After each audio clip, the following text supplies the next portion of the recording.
So what are the Kleshas? How many of you in this room have read Sri Patanjali and the Science of Yoga? So, not everybody, but most of you. Okay, so I'll just give a brief introduction. Sri Patanjali lived thousands of years ago, and he, in his book, the Yoga Sutras of Patanjali, give us a roadmap on how to get back to source, how we can reconnect. What's the work we need to do to reconnect to source?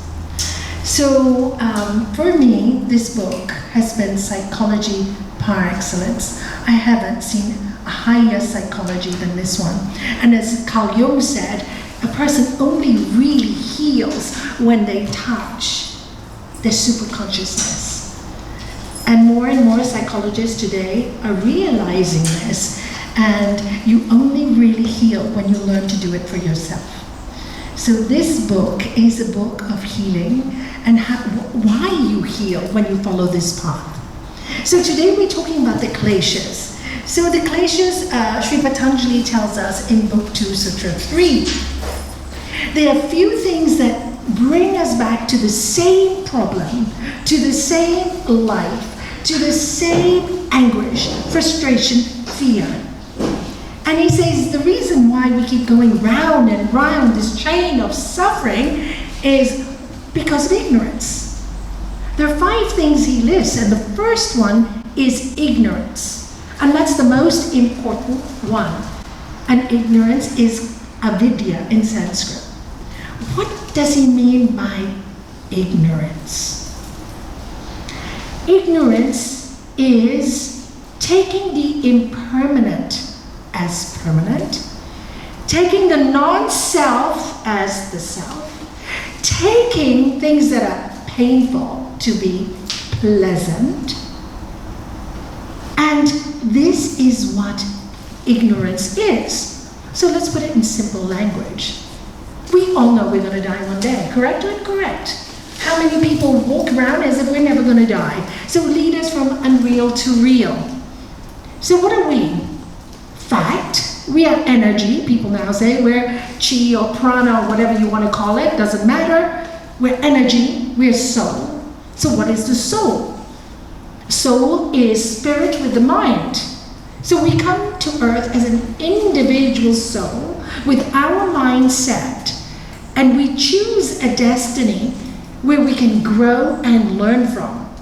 Nobody decides this for us. As a soul, we come alone and we die alone. With consciousness, we ask for experience. So ignorance is forgetting that great fact that you are energy and you are spirit, having a physical experience. And no matter how much you say during the day, oh, I am spirit, but if you don't experience it, you can talk about it as much as you like. You will find no peace in your life. Ask yourself, am I grounded in my peace? Am I grounded in myself? If you're flicking all over the place and you feel ungrounded, you really haven't realized who you really are. And it's a lifetime of work. It doesn't happen overnight. People think, okay, they do a few yoga asanas, they take a few courses, they do a few Reiki courses, they do this, and I am self-realized, oh my God, I wish it was that easy. It's not. It's constant work, and the work is the most wonderful work you can do because you're working with yourself. And you can live a really peaceful life amidst all the suffering if you understand this truth, that you are spirit and you've come to enjoy this play. But unfortunately, like any play and any movie, you're going to have good parts and you're going to have bad parts. Ignorance is forgetting that we're going to get bad parts. We get involved in the bad parts. And the good parts too, when things go so well. Oh, I don't want it to stop. I don't want it to stop. And then, this has to go on forever. And then something goes wrong. I've lost my peace so quickly. I thought you were so well grounded in yoga. What happened? What does yoga mean? Connection with your higher self. That's the real meaning of yoga. Yoke on to that part of you and never forget who you are. Because when you lose this body, you lose you. Everything you think is from this world. Everything you do is from this world. So you take nothing with you when you leave it all behind. And we make no investment for the energy afterwards. Where's it going to go? Which planet? You know, our Lord Jesus said, in my Father's house, there are many mansions. You go where your mind takes you. Many planets. All you have to do is look out there. We're not the only people around. There's no heaven or hell. You'll just go to where you need to go according to your mind stuff. So why not aim for the highest place of light? And this is what enlightenment is all about. Aim for the highest. Why settle for lowest? Heaven and hell are on this earth. And our job is to understand this.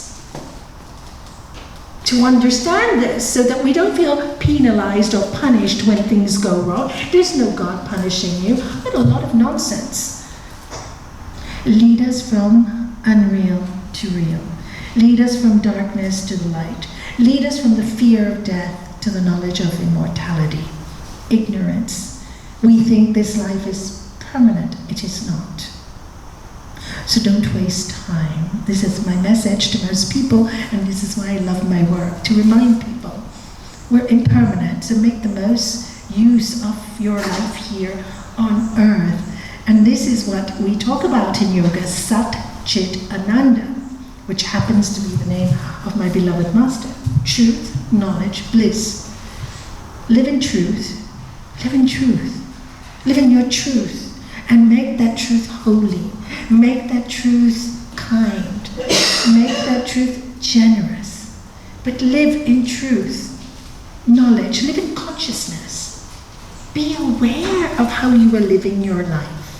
Be aware. Don't be like robots walking around to the next party or to the next thing and to the next thing. The next morning, I had a horrible time. I had a great time. I want it again. Or it becomes an addiction. Be aware. Be awake. Be conscious of what you do. Be conscious of the words you say. They leave energy behind. Your words are very powerful. You know when somebody says a harsh word to you, is it not powerful? Don't you feel it for days? Why would you want to do this to somebody else? Watch those words. Watch those words. Hold them back. Learn to restrain. If you have nothing nice to say, wait till you are calm and then say it in a very gentle way. Because sometimes truth you have to tell people if it's unpleasant, but wait for the right time so that you don't purposely hurt someone, but be truthful with it at the same time. Also, not being a coward, which a lot of yogis become after people become spiritual. They also develop this thing, oh, I'm so good, so I don't like you, but I pretend to like you. No, it's not about that either. Truth is straightforwardness, with a kindness in your heart, not wishing anybody well, but also not letting them get away with it. This is our aim, to be blissful. Some of us try so hard, we study so hard, we want to be so good, so hard, there's nothing to try. You are all good, we're all good, we're all divine. Just be the truth that you are. There's nobody to impress. We try to impress. Who are you going to impress? Don't you know one day they love you and the next day they don't love you? I had friends who had millions and was surrounded with party goers. When they lost their millions, no more friends, except for Nalanie and her husband at that time. Where did they all go? Like this? Who are you trying to please? What are you trying to please? Living a life to serve everybody. Serve in the real way. Kindness, love to each individual. Not just because you got money or you don't have money or whatever it is, but look at the heart of the soul of the person. But first of all, look at your own heart. Because that's where we start. Nowhere else but in here. The work is inwards, not outwards. It's never outwards, it never was. So that's ignorance. And ignorance, when we start on the yogic path, there are many stages to this ignorance, okay? You don't get there immediately, and this is also a false notion for many people who are on the spiritual path. Take your time, be patient with you, be kind to yourself. We're human, we fall, we make mistakes, and that's fantastic when we do, because it makes us understand people much more. When they make their mistakes, it says, I really understand. I make this mistake 100 times myself. Don't give up. And that's what I love to tell people. Don't give up on yourself. If you give up on yourself, who's going to look after you? Always expecting somebody else to look after you? They may die before you, so forget it. Learn to look after the divine in you. Don't expect anything, and if somebody does something good for you, know it's a gift, because nobody owes you a living. Nobody owes you anything. We're all divine. When we use our energy and our strength, we can get whatever we want. And to have a simple, peaceful life is the best gift in this world. Nothing more, just peaceful. Just peaceful. And then you can just so glad to be alive. I'm so glad when my time comes. Both. Both. Death is not scary at all. And that's when it gets really comfortable on this earth. That's when it really gets comfortable on this earth. And that's when you really want to live so well, because you know your time is limited. You're not going to waste it on nonsense, on people who make you feel like nothing, and you're just not going to please others and do what they want just to look good. No, you're going to live the way the divine consciousness wanted you to live, and then you're in harmony with yourself. In your personality, because you're an individual. So that is ignorance in different stages. So when you first start on this path, even before you start, this is what we call the stage where people are constantly repeating patterns, being the victim all the time. Why me? And this has happened, and that's happened. And it's a never-ending wheel and vicious circle of pain and joy and pain and joy. And, and you keep repeating the same mistakes. You just have no control over your mind. Your mind goes, oh, this is not really good for me, but doesn't matter. I'll do it tomorrow. And you go and have that thing that's not good for you, and you do it again and again and again and again till you become an addict, and then you can't let go. And this is the beginner stage. And then you have a stage when you start practicing a little bit. You do a bit of meditation, you do yoga, you do different techniques, or you just go for long walks on the beach. And you think and you contemplate. And that stage is you start changing the way you think. You start to see the truth. You look at nature, seasons. To everything there is a season, a time to be born, a time to die, time to love, a time to hate. You realize this is life. And then you learn a little bit to restrain things that cause you pain. You still fall, you still make the mistakes, but every day you go, you become wiser.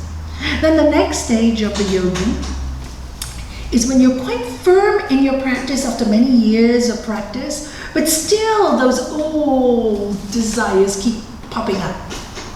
They keep popping up. But you're able to say, you're still popping up, but I'm not going to give you any attention. I'm walking away from this. And finally, when your mind has become so strong and your spirit has been so connected, those things pop up, you don't bother with them anymore. They don't even come up to the mind. You don't even need to, should I, shouldn't I, sing song in your head. They come up, there you go. Just a wave. You look at it as a wave. Oh, I'm human, I have the wave, let it go. You don't give it energy. And that's when you develop real understanding of spirit. So the next klesha is egoism. And now all these are 4 other kleshas that I'm going to talk about. All start because we're ignorant. So if you get knowledge and understand about your spirit, all the others will get better and better as you travel along this road, this journey of spirit, the path of light. Okay. So the next one is egoism. Bhagavad Gita, chapter 2, slokas 70 to 72. Lord Krishna tells Arjuna, peace cannot be found in anyone who's constantly looking for personal desires. I have to have the best. I.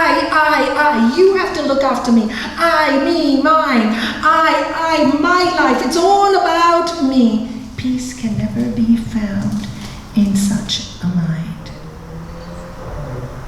But in a mind that is quiet and tranquil and knows that we're all part of consciousness and live in the world of humanity, peace can be found. I'm using my own words here just to give you the meaning of those 3 slokas. Just understanding that we're just like rivers that move into the ocean, that individual personalities start to realize that we are one consciousness, one human consciousness, one earthly consciousness. And when you move from there, you realize that all nature vibrates along with our consciousness. And then you see that animals vibrate with it too.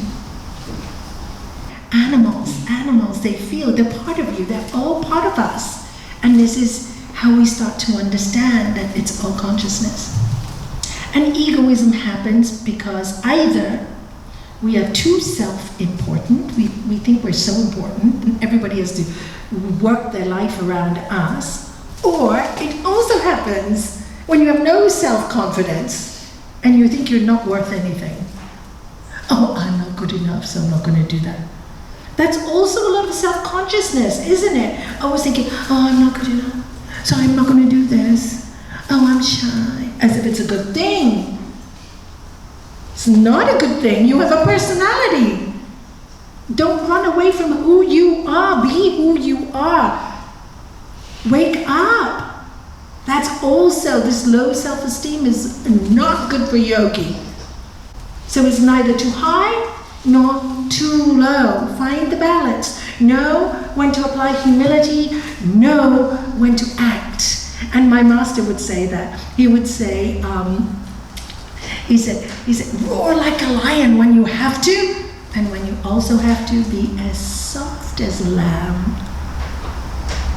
And I came up with this saying many years ago because I believed that weakness was goodness. And I learned in my life, weakness is not goodness. Because I have seen so many people who have problems, and the problems are because they're too weak. They're not strong enough to stand up for that which is right. They're not strong enough. You see 5 brothers and sisters and one is being bullied and 4 think it's wrong. They won't stand up for that one because they're scared of that one. That's not goodness. Somebody's bullying my sister or my brother, I'll stand up. So weakness is not goodness. Sometimes you have to protect. The whole of the Bhagavad Gita is about that. Lord Krishna is telling Arjuna, you have to protect goodness. If you don't protect goodness, who will? So this is egoism, but sometimes ego gets on top. You want to appear so clever and so brilliant that you sell your soul. And then the next one is attachment. Attachment. Whoa, this is a big one. This is mine. That is mine. In the case of this woman lost her daughter. Mine, never yours in the first place. All alone. Everything in your life is on loan, including your body. When you go, you're going to leave it behind.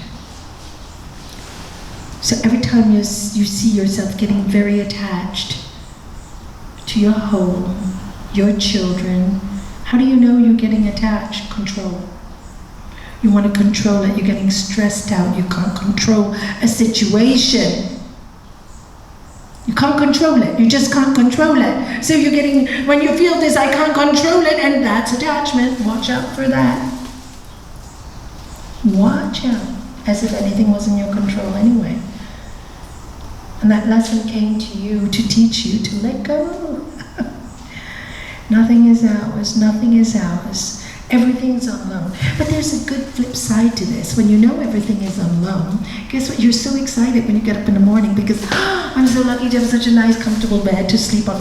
Oh my God, I'm so excited about my tiles. I don't know how long I'm going to have them, but for the moment, I'm going to enjoy them. They're not mine, they're on loan. Everything becomes on loan, so you can enjoy everything as a gift. Nothing is yours, you know. Everything is your gift. Isn't it great? Your partner is your gift. So we get up every morning, Les and I, and we tell each other how much we love each other because we could die. We both know it. So why waste time thinking about death? Why not use our time talking about love? And talking about kindness and caring for each other. One's tired, the other one will do the work. It's not, I have to do it, it's your turn. I did the washing. Well, this is what I see in most couples. Attachment to even a little job. I say, can't you do a little thing for your wife or your husband without counting it? Oh, I did the laundry, so he has to do it tomorrow. He didn't do it, so no. So much attachment over the laundry. Is it worth it? Doesn't do, say, darling, I'll do it for you today. I know you are tired. And next day he'll do it for you. Use reverse psychology. It's your time, you do it. Why should I do it? And people treat their partners like that all the time. How do you speak to somebody you live with like this? What kind of life is this? So much attachment. Everything, and you're going to lose it all. But don't waste time. Sit down. Forget about the laundry today. Just sit down and have a nice time and chat with them. So, you know, we haven't had a good talk for a long time. Forget about this. Just sit and talk. Let's just have fun. Let's enjoy a little bit of your life, but really enjoy. So I'd like you all to say something with me, if you don't mind. Can you say, nothing is mine? Is anything yours? Yeah. So what is yours? Can any of you tell me what is yours? This moment. Absolutely 100% correct. This moment is yours. This moment you can decide how to think, how to feel, how to love life. So this moment, can you say, I love my life? This moment you can, right? This moment, everything is okay, right? Even at home, if everything is going crazy, this moment is okay, right? So can you say, I love this moment? It's so your heart opens, okay? Whatever pain, whatever sorrow, just focus on this moment. Look at this moment. This moment is good. This moment is okay. Don't think about the past and don't think of the future. This moment, you can do something about. And if you look at each moment and do something about each moment, guess what happens? You become so incredibly aware, so incredibly strong. And look at the seeds you plant in your own life. Look at the karma you're making. Look at the words you were saying. You don't even have to be aware of them. The stories she told me. You know, in a few seconds, I learned so much about people and the way they think. Because why? Aware in the moment. And that moment meant a lot to me when she told me about the animals. And that moment meant a lot to me. Because you learn from people all the time. But many times we're talking to people and we're thinking other things. So you don't learn. So we need to focus on the moment because everybody, and this is what makes life so exciting, because everybody has something to teach us. So you never get bored. Even if it's a sad story, you got something to learn. You know, this is how you get rid of the attachment when you focus on creative work and you ask yourself, what can you leave behind? What can you leave behind? When you die, what can you leave behind? You tell me. Love? Yes, what else? What else would you like to leave behind? Memories, I suppose. Yeah, nice memories of you. Oh, I remember when we were here, we did this, you know. So many people I've lost, yogis, we've lost so many in the last few years.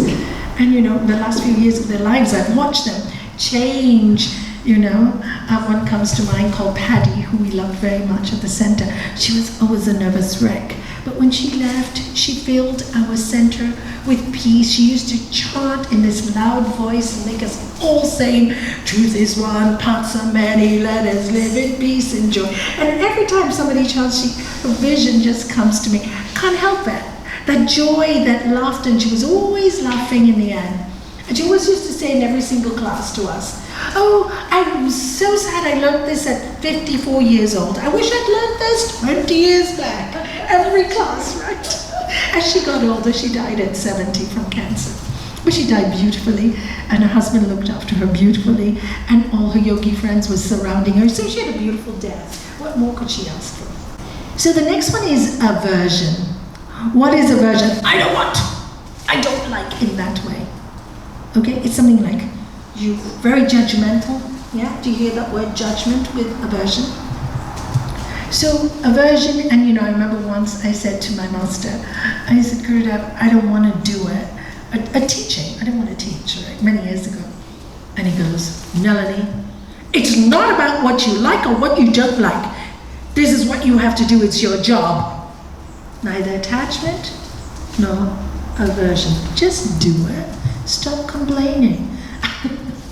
So I did. I listened to him after a year. So best thing I did. Because sometimes when we feel, our minds are stuck. And my mind was stuck. I just want to learn. I want to study. I don't want to do teaching anymore. I used to teach dance. I used to teach art. I used to teach. I was tired. But it's not what I wanted or didn't want. It was, why did I do all those teachings? Because I was meant to teach the highest knowledge of all. Knowledge of the spirit, but I had to go through that. I didn't know that time. I was just a young girl. But I listened to my master, and I'm still studying. I didn't have to stop that. I don't know why I thought if I learned a bit, I would stop studying. In fact, there's so much to learn. Every day there's new things coming up. It's really exciting. But the most new thing that I love to see now is that science is proving that everything Sri Patanjali tells us in this book is the truth. It's great that science is proving this now. And all the ancient teachings are now being shown all over the world on YouTube. We have great speakers. We have doctors talking about epigenetics, talks about it, maybe not that word, how you can change your genes by the way you think. We've got Joe Dispenza talking about it, Bruce Lipton, so many great people talking about this. And I've been talking about it for ages. Different language, but thank God at least they're bringing it in the modern language because times have changed. So, also not aversion. Sometimes you have a job that you don't want to do, just do it. If you have to do it quick. My father always used to say, choose all your worst jobs first and then you're done. And then the rest of the day you can enjoy yourself. Come back from school on a Friday, do your homework on a Friday, and then Saturday and Sunday you have fun. And my friends wouldn't do that, but I would because Dad taught me. And they would all Saturday and Sunday, I have to do my homework, I have to do my homework, I have to do, whereas my mind was free because I listened to Dad. Do you see? Do the jobs you don't like and it's done and you can have a good time. So aversion makes us procrastinate in life. And procrastination is the worst thing because the more you procrastinate, the less inspiration you have. You become lazy. The mind becomes dull. So don't procrastinate. If you hear yourself doing that, immediately do something and get yourself out of that cycle. If you don't get yourself out of that cycle, you get into a depression. Because as human beings, we're meant to create. We're meant to be alive. This is what we were created for, being alive, being in love. Now, of course, you can't do it all the time, but, most of the time at least. So, this is, aversion stops us from growing. And with aversion, many times there's fear. Fear of the unknown. Okay? Fear, I don't want to know. This is too strange for me. Face your fear and do it anyway. It's a lovely book, if you haven't read it, by Susan Jeffers. It's great, you can get it on Amazon. Face your fear and do it anyway. So, and finally, Sri Patanjali tells us the last klesha. Clinging to bodily life exists even in the wise. So, this is our greatest fear, death. Many people say, Nalanie, I'm not scared of death. It's a big thing. It's a big thing. The only body you know. And he says even wise people are scared to leave at the time of death. Be careful, this clinging to bodily life. When your time comes, get ready for it. Be ready. Don't be afraid. There's no death. There's only more living. Everything tells us that energy is what? What is energy? It never ends, never dies. It's going on forever. We're immortal. Oh my God, I can't even begin to understand that. So where are we going next? What is the next adventure? What is the next adventure? And when you're, not stuck in grief, when you're not stuck in victimhood and fear, great things happen. You get great signs. You really do. Because it's just different energy fields. So when we're very human and this is mine and this is all I have, we don't see any of it. We miss out a lot of stuff that's going on around us because we're so much in here. We forgot to feel from here and forgot. The gut is your second brain, right? We've forgotten. That's why so many people with stomach problems today. Why do you think? Because they're not in tune with themselves. And here there's just so much stuff with the phone all day and it's just too much stuff. So this has to go wrong because this is overworked now. So all the problems now, gut problems we're having today, digestive problems, so much of it. It's overworked, the body is overworked. So, so clinging to bodily life exists even in the wise. Sri Patanjali tells us, even wise people experience it. Why? Because sometimes maybe in a previous life, they have had a bad death. Maybe a traumatic death. So at the moment of death, even though they're wise, they're fearful. So sometimes it does happen that people fear death because, even if they have all the knowledge, because of that, a previous death has been unpleasant. We have lived many, many, many, many lifetimes, and heaven knows where we're going to go next. I have no idea. Let's just get ready for the adventure. All I think is, let us just enjoy this one that we know now, this moment, and just try to make the best of our lives. And these are the kleshas in brief. I can talk on each one of them for at least a few hours. But I've tried to make it really brief so that you understand. And Sri Patanjali tells us these: ignorance, attachment, egoism, aversion, fear of death, these are the things that keep us making the wrong decisions. So this is why all the masters tell us, awake, arise, remember who you are. Paramahansa Yogananda, awake, arise, Master Shivananda, awake, serve, love, give, meditate now. Do it now, do it now. Don't wait till it's too late. Do it now. All the great masters, Wayne Dyer, Eckhart Tolle, the power of now. Wayne Dyer, the shift, watch the movie. Do it now. Forgive the past. Let it go. Everything that's happened has happened to teach you. So ask yourself, what is your lesson? Is your lesson to back down? Or is your lesson to step up? Who are you? Know yourself well. Are you ignorant? Have you studied? Do you know yourself? We're so busy studying everybody else. And you know this one and that one and that one. Study yourself. Do you know yourself? Do you know your character? What are you weak at? Do you always fall into the same trap? Are you strong? Are you too strong? Are you too dominant? Are you too controlling? Learn, balance yourself. If you're too controlling, are you aggressive? Are you a coward? Are you a people pleaser? What are you? Know your personality. And then adjust yourself. Adjust yourself. How do you adjust yourself? Spend time alone every day with yourself. Sit back. I'm not this body, I'm not this mind, I'm spirit, I have a short time here. How do I want to live? How do you want to live? How do you want to live, any of you? How do you want to live? How do you want to live? Peacefully. Yes, thank you. Yes, simply, peacefully. When you have peace, you have everything. When you have peace, it means you have everything. Already done. You don't even need to think about it. It's when you don't have peace, you are thinking you don't have everything. Why? Because of your attachments or your aversions. You're thinking. But it's not really true. We really, everybody in this room, we have everything we need. We're so lucky. We're so blessed. And the more you think I'm blessed, the more blessed you will be. As you think, I'm blessed, I'm lucky. Something goes wrong, yeah, good luck, bad luck, who knows? The end result is going to be good. See it. Don't forget. It's a perfect plan. It's a perfect plan.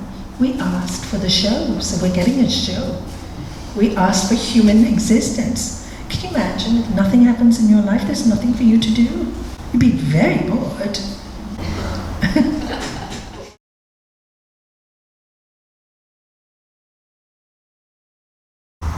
You never know where you're going to find the real yogi, and sometimes it's never in a yoga room. It's the heart, it's the honesty of that person